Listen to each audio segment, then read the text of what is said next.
Hello everyone, मैं हूं advocate Rahul Mishra और आज की वीडियो में हम लोग यही समझने की कोशिश करेंगे कि अगर आपकी वाइफ ने आपके अगेंस्ट 498 का मुकदमा दर्ज करा दिया है और डीवी एक्ट में मुकदमा दर्ज करा दिया है, ऐसी कंडीशन में क्या है कि आप और आपकी जो फैमिली वाले हैं पूरे हैरेस हो रहे हैं कि अब तो पूरे परिवार का नाम लिख गया, सबको जेल जाना पड़ेगा।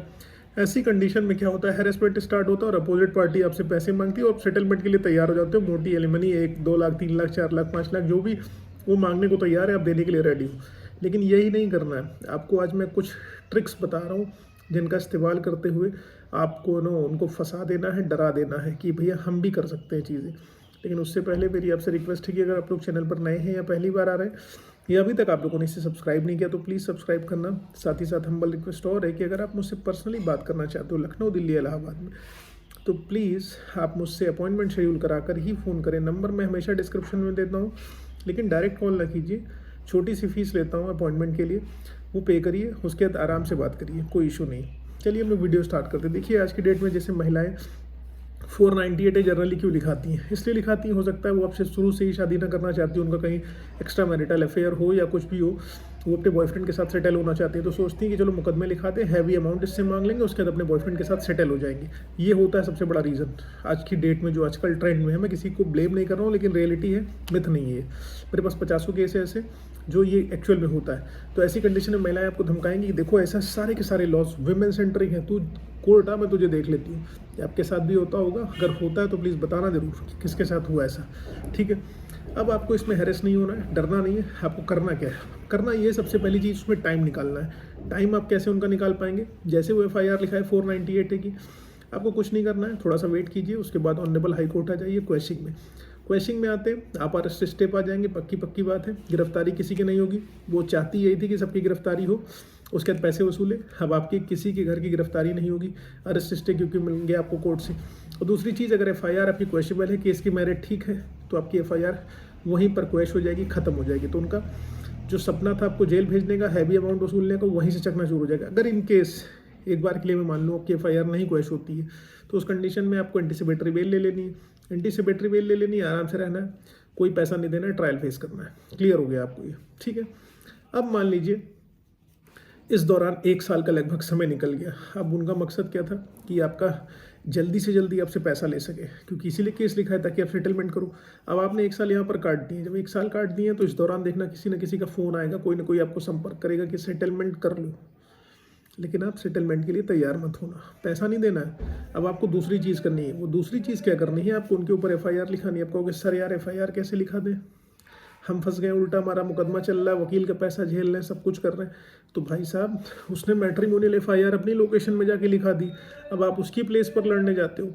तो क्या उसके परिवार वाले आपके साथ आके गलत नहीं किए, आपको गाली गलौज नहीं किए, मारपीट नहीं किए, ये सारी चीज़ें नहीं हुई आपके साथ? पक्का हुई है ना। अगर हुई हैं ये सारी की सारी चीज़ें, तो आपकी रिस्पॉन्सिबिलिटी क्या बनती है? आप उनके ऊपर अपनी लोकेशन में केसेस कीजिए। 323, 504, 506 में गाली गलौज, मारपीट, लड़ाई झगड़ा, पैसे मांगना, वसूलना, धमकी देना, ये सारे के सारे केसेस आप अपनी लोकेशन में लिखाइए। जो आप ये केसेस अपनी लोकेशन में लिखा ले जाएंगे, तो आप यकीन मानिए कि उनको वकील करना पड़ेगा, उनको हर डेट पे आना पड़ेगा, उनका भी हैरेसमेंट स्टार्ट होगा। तो दोनों पार्टी का जब हैरेसमेंट इक्वली होने लगेगा, तो फिर जो बात पहले 50 लाख पर बननी थी, वो 5 लाख में सेटल हो सकती है। और अभी भी पैसे नहीं देने, लड़ना है अभी भी। फिर यहाँ पर जब केस इनका भी चलने लगेगा, इनका भी हैरेसमेंट स्टार्ट हो जाएगा, तो ये पार्टी भी आपसे कहेगी ऐसा है। जो बात पहले पैसे पे हो रही थी कि अब पैसा इतना दे दो तो सेटल कर लेंगे, अब होगा कि तुम अपने केस वापस ले लो और हम अपने केस वापस ले लें और सेटल कर लेते हैं और म्यूचुअली अलग हो जाते हैं। फिर पक्का ये होगा। अगर आप काउंटर केसेस उनके अगेंस्ट करते हो अप्रोप्रिएट सेक्शन में, काउंटर केसेस पर मैंने पूरा डिटेल वीडियो कई बना रखे हैं, आप उनको देख सकते हैं।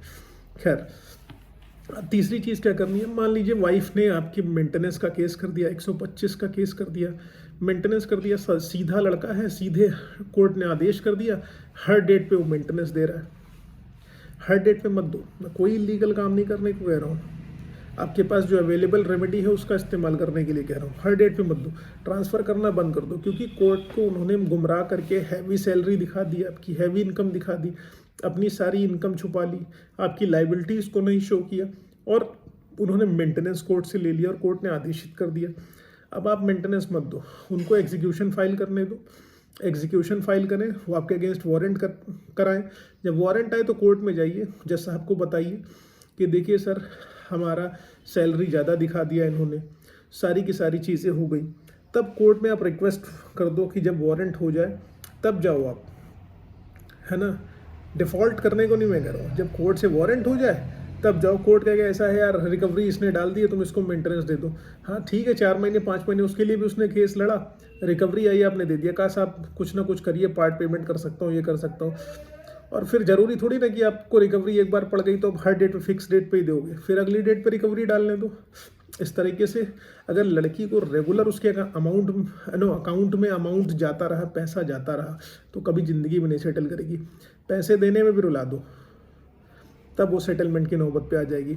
और सबसे बड़ी चीज़, इंपॉर्टेंट चीज़, खुश रहना सीखो, मस्त रहना सीखो, अपने आप को प्रेजेंट करो कि आप बहुत हैप्पी हो। अगर अपने आप को खुश दिखा ले गए तो अपोजिट पार्टी का मोरल ऐसे ही डाउन हो जाएगा। और दूसरी चीज़, जब मान लो इसी दौरान आपका, जानते हो 498 है, 90% केसेस फेक होते हैं, इसमें आदमी का एक्विटल हो जाता है, एविडेंसेस होते नहीं। जब एविडेंसेस नहीं है, एक्विटल हो गया है, तो 211 की कार्रवाई करिए, 182 की कार्रवाई करिए, 499 करिए, डेफेमेशन करिए, सारे के सारे केसेस लिखाइए, क्योंकि उसके गलत कृत्यों के लिए आपको उसको छोड़ना नहीं है। अगर आपने छोड़ दिया तो उसकी मौज हो जाएगी और आपको सज़ा हो जाएगी। सज़ा कैसे होगी? पैसे भी दोगे, हैरेसमेंट भी कराओगे, और अंत में रिजल्ट भी कुछ नहीं निकालना। और 99% केसेस में कुछ नहीं होता 498 है, इसलिए रिलैक्स रहो, टेंशन फ्री रहो, मस्त इंजॉय करो अपनी लाइफ। कोई प्रॉब्लम हो तो हम बैठे हैं ना, टेंशन नहीं लेने का, टेंशन देने का। फेसबुक, इंस्टाग्राम, ट्विटर पर अभी तक नहीं जुड़े तो प्लीज़ वहाँ जुड़ना, लिंक डिस्क्रिप्शन में मिल जाएगा। और हाँ, सबसे इंपॉर्टेंट रिक्वेस्ट है, अपने दोस्तों के साथ इसे शेयर ज़रूर करो और सब्सक्राइब करो, क्योंकि बहुत मेहनत से वीडियोस बनाता हूँ और शायद इन्फॉर्मेटिव रहते हैं। बहुत बड़ा वकील नहीं हूँ, लेकिन हाँ, कोशिश रहती है कि इन्फॉर्मेशन आपको दूँ जो अप्रोप्रिएट हो, और वो आपकी इन्फॉर्मेशन डेफिनेटली काम आती है और कहीं ना कहीं आएगी। Thank you so much. जय हिंद।